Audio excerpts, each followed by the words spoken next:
사도신경으로 우리 신앙 고백하도록 하겠습니다. 나는 전능하신 아버지 하나님, 천지의 창조주를 믿습니다. 나는 그의 유일하신 아들, 우리 주 예수 그리스도를 믿습니다. 그는 성령으로 잉태되어 동정녀 마리아에게 나시고 본디오 빌라도에게 고난을 받아 십자가에 못 박혀 죽으시고 장사된 지 사흘 만에 죽은 자 가운데서 다시 살아나셨으며 하늘에 오르시어 전능하신 아버지 하나님 우편에 앉아 계시다가 거기로부터 살아있는 자와 죽은 자를 심판하러 오십니다. 나는 성령을 믿으며 거룩한 공교회와 성도의 교제와 죄를 용서받는 것과 몸의 부활과 영생을 믿습니다. 아멘. 지금부터 오순절 후 17번째 주일 예배 하나님 앞에 올려드리도록 하겠습니다.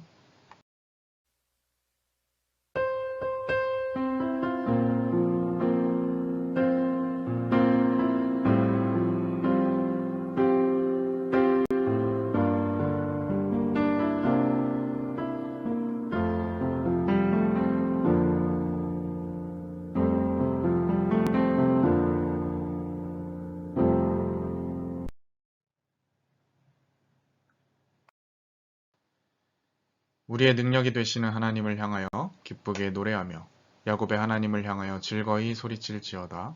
시를 읊으며 소고를 치고 아름다운 수금에 비파를 아우를지어다.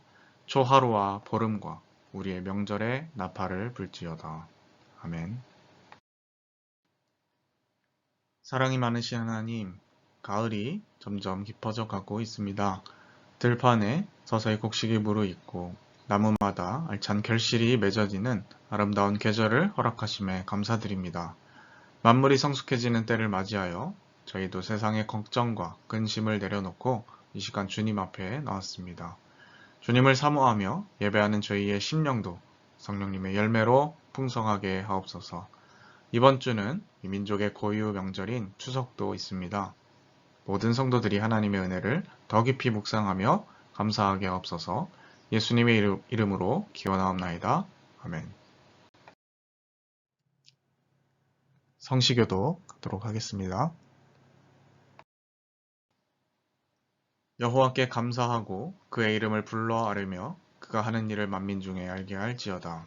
마침내 그들을 인도하여 은 금을 가지고 나오게 하시니 그의 지파 중에 비틀거리는 자가 하나도 없었도다. 그들이 떠날 때에 애굽이 기뻐하였으니 그들이 그들을 두려워함이로다. 여호와께서 낮에는 구름을 펴사 덮개를 삼으시고 밤에는 물로 밝히셨으며 그들이 구한즉 메추라기를 가져오시고 또 하늘의 양식으로 그들을 만족하게 하셨도다.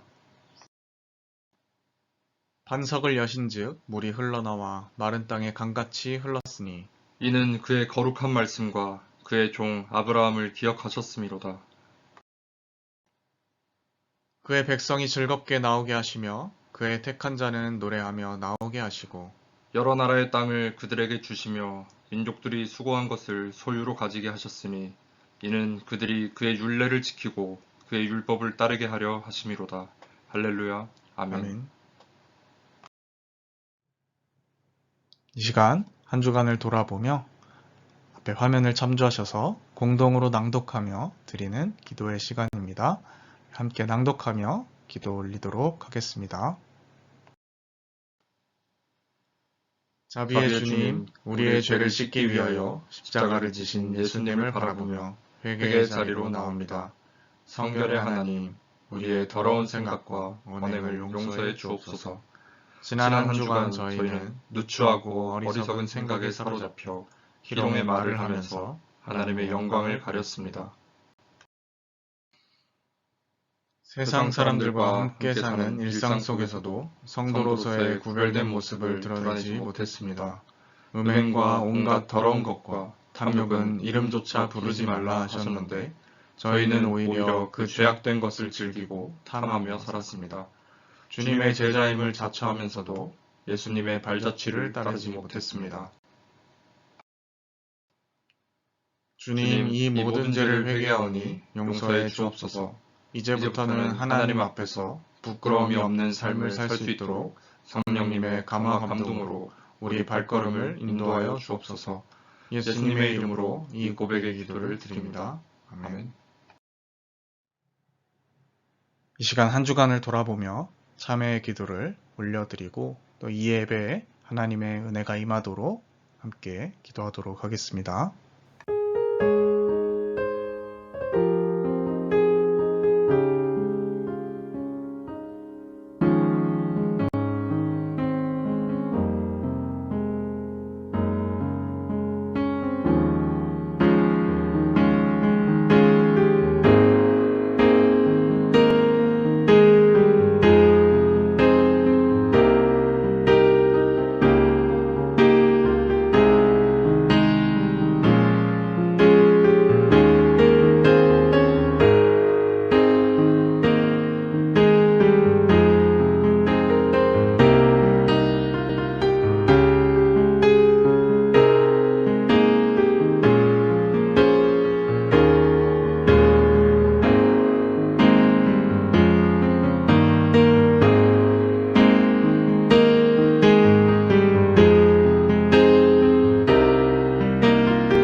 진심으로 자신의 죄를 뉘우치고 또 하나님 앞에 고백하는 자에게 주시는 하나님의 용서의 말씀이 있습니다.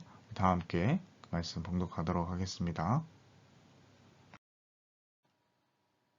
너희가 과연 이 모든 악을 행하였으나 여호와를 따르는 데에서 돌아서지 말고 오직 너희의 마음을 다하여 여호와를 섬기라.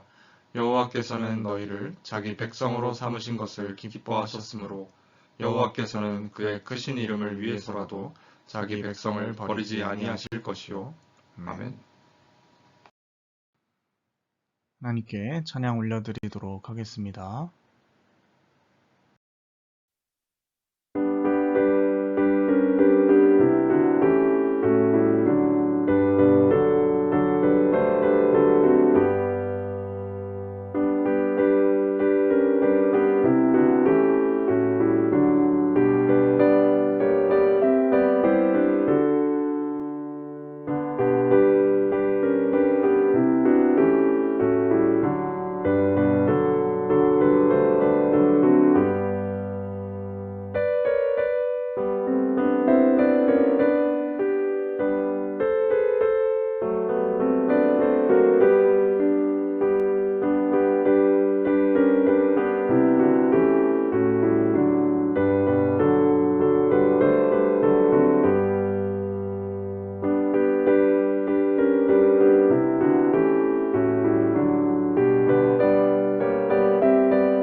오늘 하나님께서 우리에게 주신 말씀은 마태복음 20장 1절에서부터 16절까지 말씀입니다.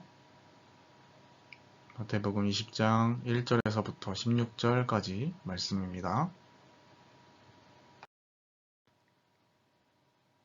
천국은 마치 품꾼을 얻어 포도원에 들여보내려고 이른 아침에 나간 집주인과 같으니 그가 하루 한 데나리온씩 품꾼들과 약속하여 포도원에 들여보내고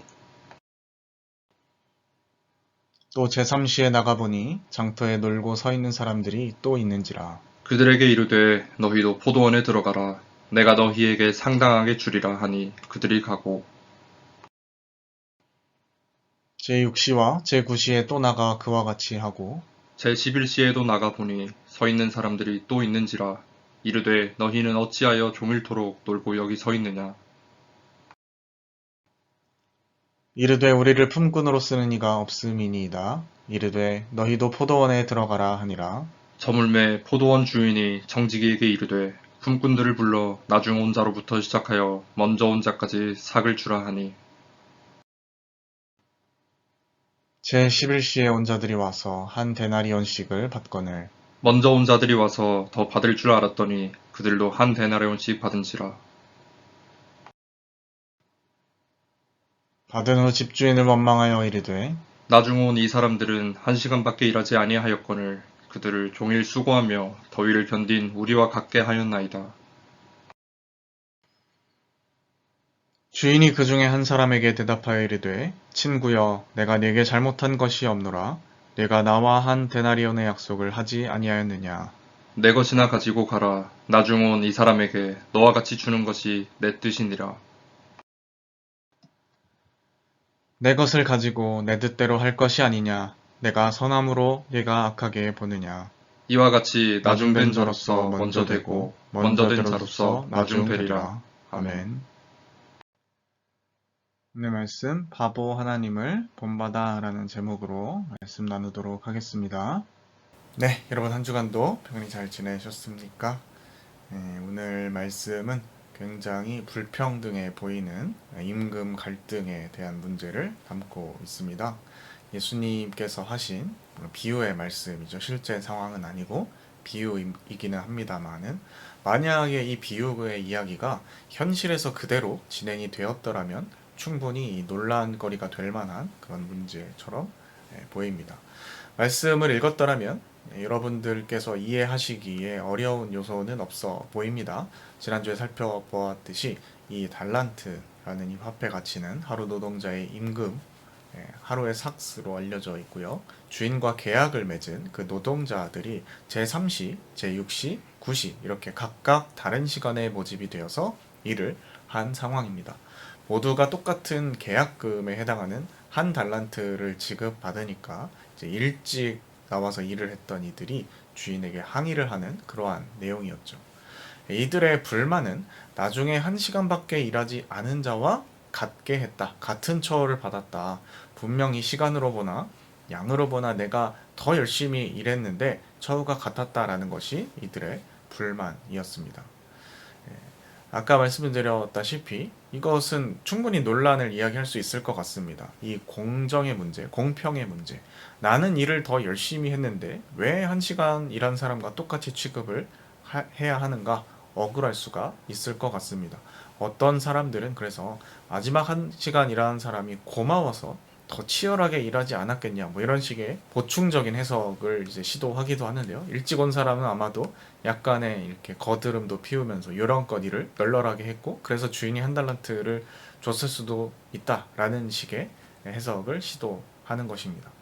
자, 그런데 여러분 이것은 성경의 이야기 안에서 물론 뭐 비유의 이야기이기도 하지만 근거가 사실 전혀 없죠. 그래서 이런 식의 해석은 굉장히 위험한 혹은 논리 비약의 해석인 것 같습니다. 그래서 동의하기가 좀 쉽지 않은 부분이 있는 것 같습니다.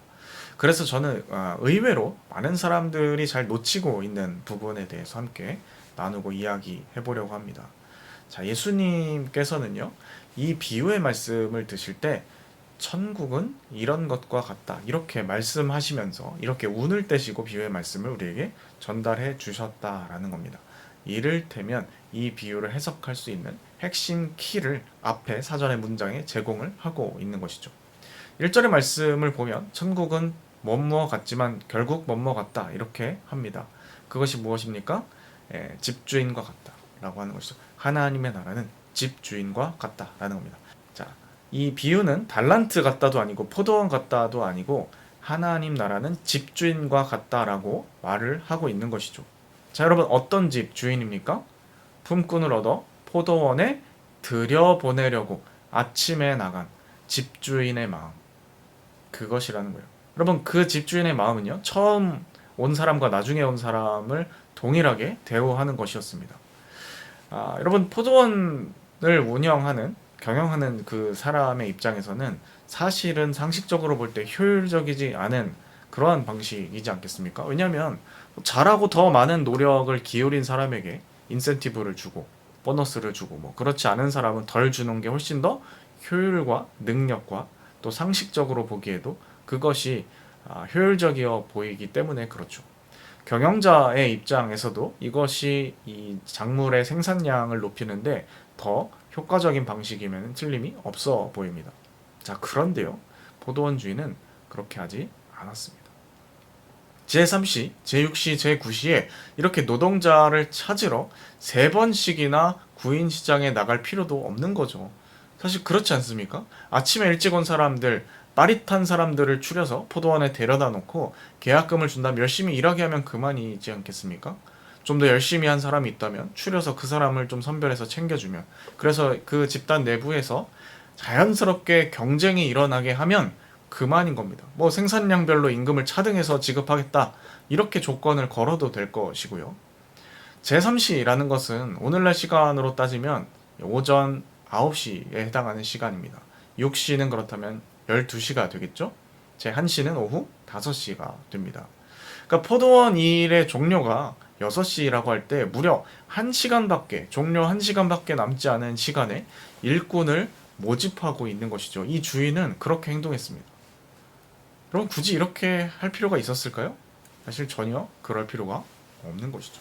네. 자, 그렇다면 왜 포도원 주인은 이렇게 비효율적인 노동자들을 영입하려고 애를 썼을까? 이것을 우리가 질문해 봐야 하는 겁니다. 포도원 주인의 관심은요, 사실은 포도 농장 경영에 있는 것이 아니라는 이야기가 됩니다.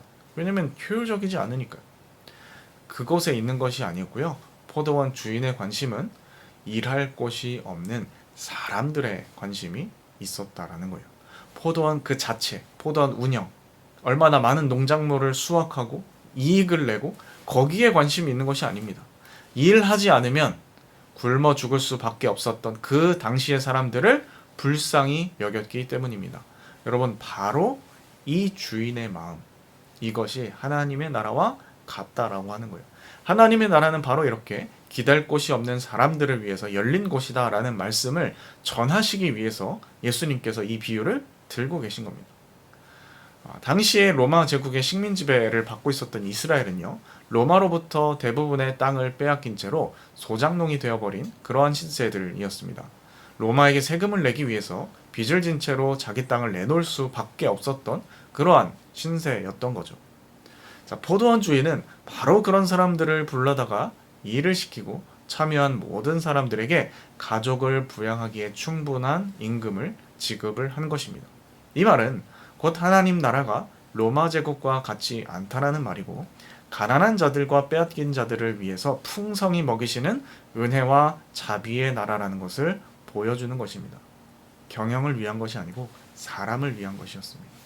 아무리 생각해봐도 그렇게밖에 해석될 수가 없죠. 그래서 우리가 이 비유의 이야기를 듣고 불평할 만한 이유가 있다면, 그럼에도 불구하고 좀 뭔가 찜찜한 것이 남는다면 그 이유가 무엇입니까? 그것은 바로 일찍 와서 열심히 일한 사람들을 생각했을 때일 겁니다. 일찍 온 사람들의 입장에서 감정이입을 해보면 충분히 그렇게 찜찜함을 느낄 수 있겠죠. 자, 그런데 예수님의 이 비유 이야기에서 듣고 있는 대부분의 사람은요, 예수님의 비유 안에서 이 내재 청자라고 해야겠죠? 그것을 듣고 있는 사람들, 혹은 본문을 통해 읽고 있는 독자들은요, 오후 5시에 온 사람들에 해당합니다. 그러니까 우리는 전부 다 일찍 와서 일한 사람들 억울해서 어떡하냐 이렇게 생각하는데, 사실 그 당시에 예수님의 비유를 듣고 있던 사람들도 오후 5시, 종료 1시간 전에 와서 간택을 받은 사람들에 해당한다는 말이죠. 여러분, 우리는 어떻겠습니까? 우리는 좀 더 늦게 온 사람에 해당하지 않을까요? 비유엔 등장하지 않지만 거의 한 20분, 30분 남겨놓고 온 사람에 가까울 수 있습니다. 우리는 좀 더 신앙생활을 늦게 시작한 사람, 혹은 나보다 좀 더 신앙생활을 못하는 것 같은 그런 사람이랑 우리 스스로를 때로는 비교하고 또 뭔가 우월감을 가지는 경향도 있는 것 같습니다. 아, 나는 그래도 저 사람보다 낫지. 나는 그래도 저 성도보다 낫지. 왜 쟤랑 나랑 똑같이 구원을 받아야 되나? 그게 말이 되나? 이렇게 생각할 수도 있습니다.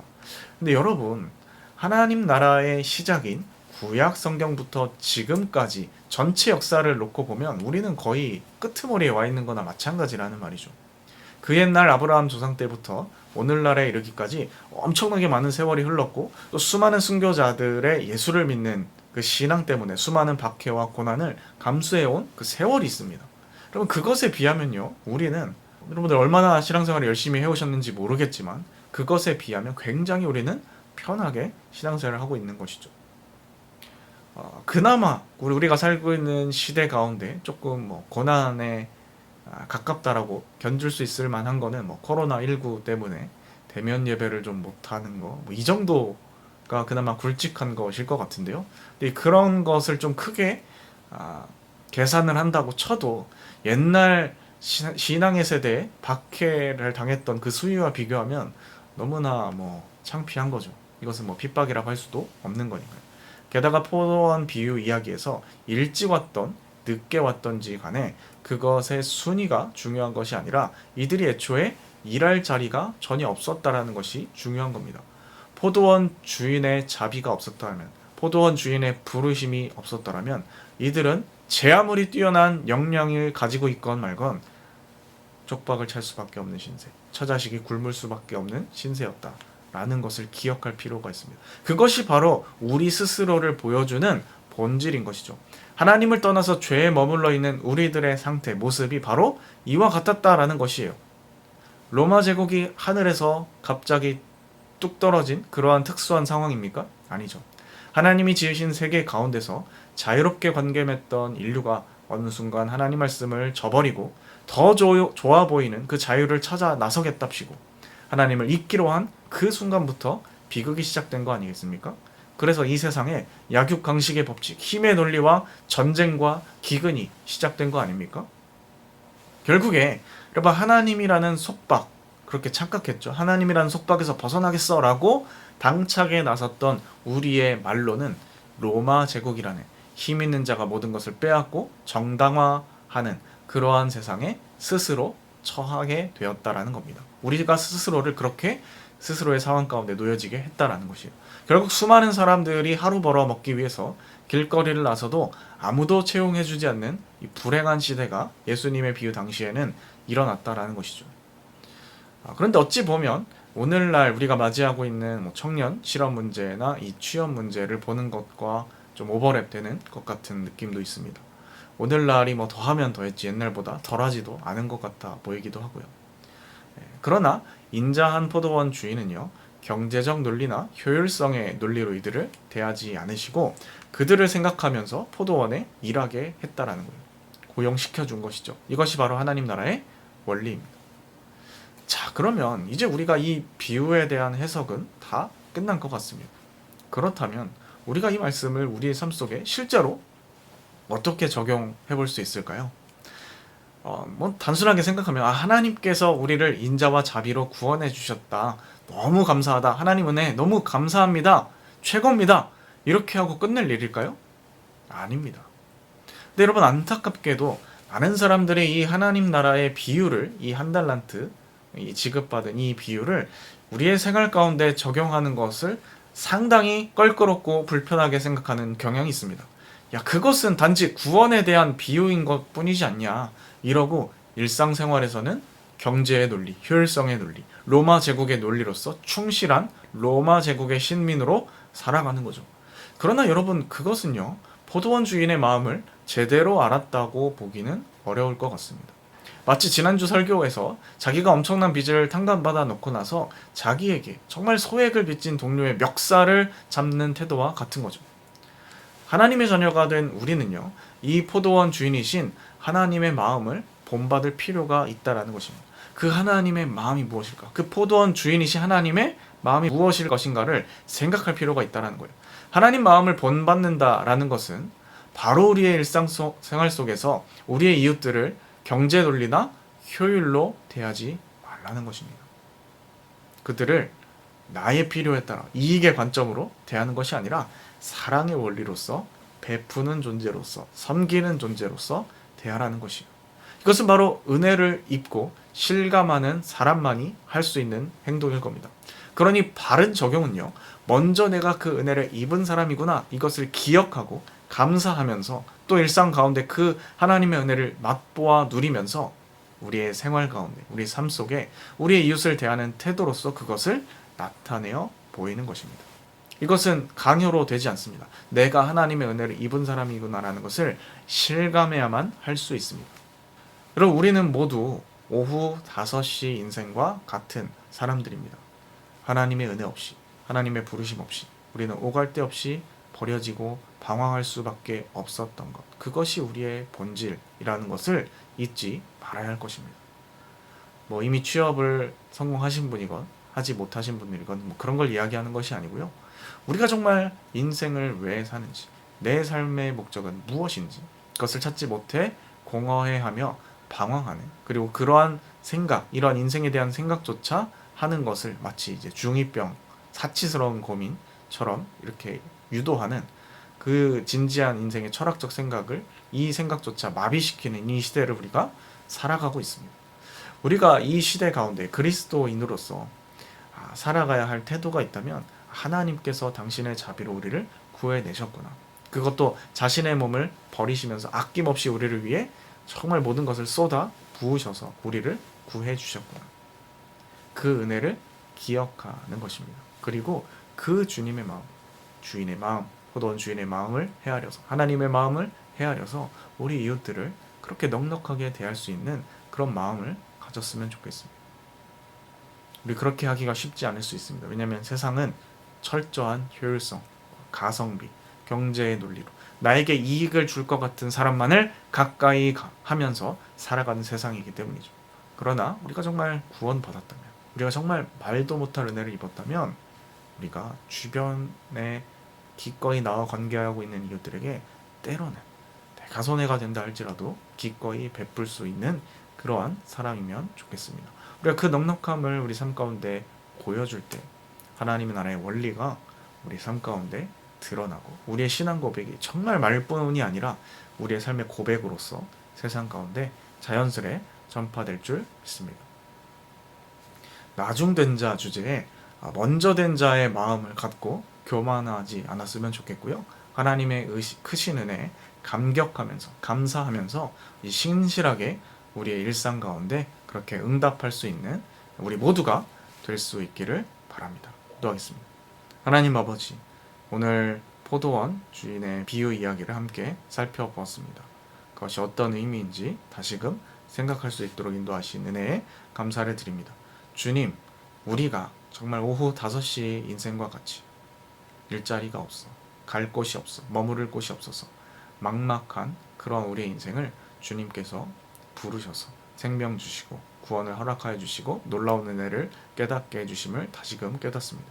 주님, 우리가 말로 다 할 수 없는 그 엄청난 은혜를 받은 사람들로서 그것을 다시금 기억하며 또 일상 가운데 그 은혜를 만끽하며 누리며 그것을 우리 이웃들과 더불어 기꺼이 나눌 줄 아는 너그러운 자들 다 될 수 있도록 인도하여 주옵소서. 때로는 이 마음을 역으로 이용해서 나를 이용하려고 하는 사람들이 접근할지도 모르겠으나 그때마다 주님의 마음을 생각하며 기꺼이 그들을 섬기고 다가갈 줄 아는 그런 우리들 되게 하여 주옵소서. 함께 하실 주 믿사오니 모든 말씀 예수님의 이름으로 기도드립니다. 아멘. 이 시간 우리에게 주신 말씀을 기억하며 합심하여 기도하는 시간입니다. 함께 기도드리도록 하겠습니다.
시간 말씀을 읽고 결단하며 우리의 것을 하나님 앞에 올려드리도록 하겠습니다.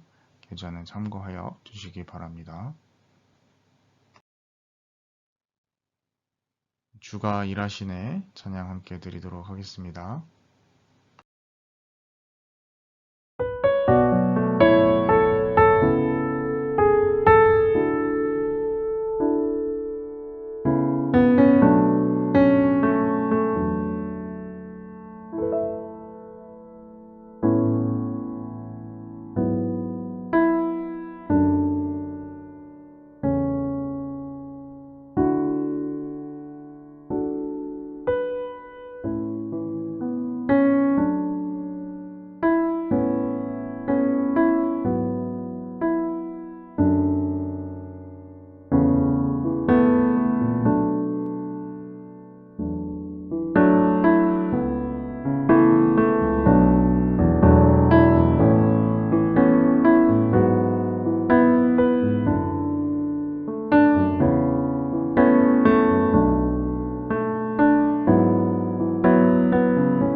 하나님 아버지, 오늘도 주님의 이름을 높이고 찬양하며 귀한 말씀을 통하여 깨닫게 하심을 감사드립니다. 저희들이 오늘 말씀을 통하여 깨달은 바와 같이 저희들 사람들을 대할 때, 우리 이웃들을 대함에 있어서 효율성과 자본의 논리로 우리 이익의 관점에서 그들을 계산하고 대우하는 것이 아니라 우리가 받았던 은혜를 기억하며 하나님의 은혜의 관점으로, 섬김의 관점으로 그들을 대하고 너그럽게 그들을 품을 줄 아는 저희를 다질 수 있도록 인도하여 주옵소서. 저희들의 작은 정성을 모아 주님 앞에 예물을 정성껏 올려드립니다. 이 예물 역시 주님을 알지 못하는 많은 이들에게 사랑을 전파하는 그 일에 잘 쓰여질 수 있도록 인도하여 주옵소서.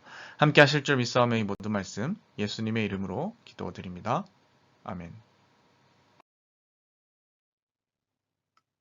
축도로 예배 마치도록 하겠습니다. 지금은 우리 구주 예수 그리스도의 은혜와 하나님 아버지의 극진하신 사랑하심과 성령의 인도 역사 충만케 하심, 오늘 함께 말씀을 듣고 진정으로 하나님의 마음, 그 보도원 주인의 마음을 온전히 헤아리고 본받아 효율성이 아니라 경제 논리가 아니라 사랑의 원리로, 섬김의 원리로 그들을 대하고 사랑하며 우리의 이웃들을 대하기를 마음속에 다짐하는 주님의 자녀들, 백성들 머리 위에 지금부터 영원까지 함께 하옵시기를 축원하옵나이다. 아멘.